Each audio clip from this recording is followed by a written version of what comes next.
Hi, my name is Raul Roncal and I'll be giving to you the meditation for today. It's taken from the Gospel of Matthew, chapter 11, 28 to 30. Let me read it to you. It says, "Come to me, all who labor and are heavy laden, and I will give you rest.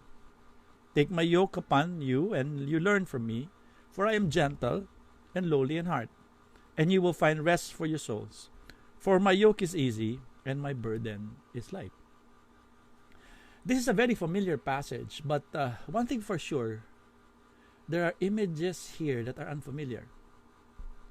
Animals taking on a yoke. We don't see that anymore. Most of us live in cities.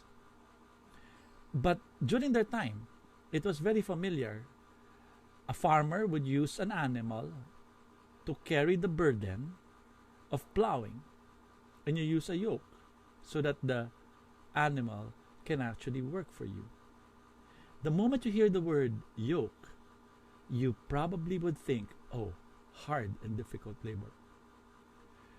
But Jesus then says, but this will become easy if you imitate him and become lowly of heart and humble of heart. What does he mean by this?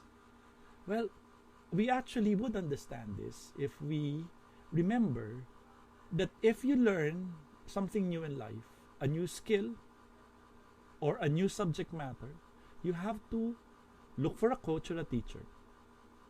And you have to then say to yourself, I must be humble enough and be willing enough to learn.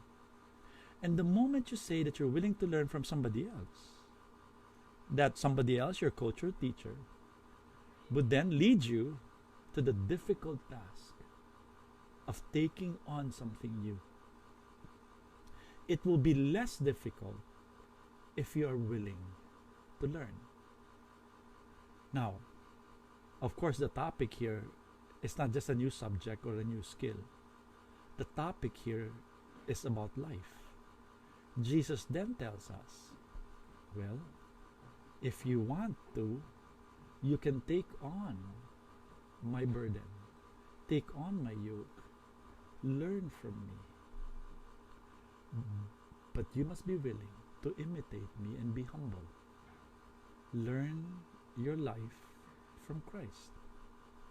Follow the ways of God. It will be difficult, it will be a burden, but this burden will become light if you are humble enough to say, yes, I'm willing to learn.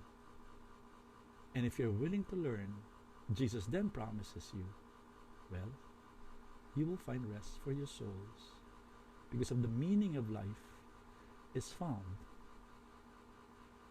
in giving your life to God and following his ways. I hope that you will learn something from this simple idea and insight.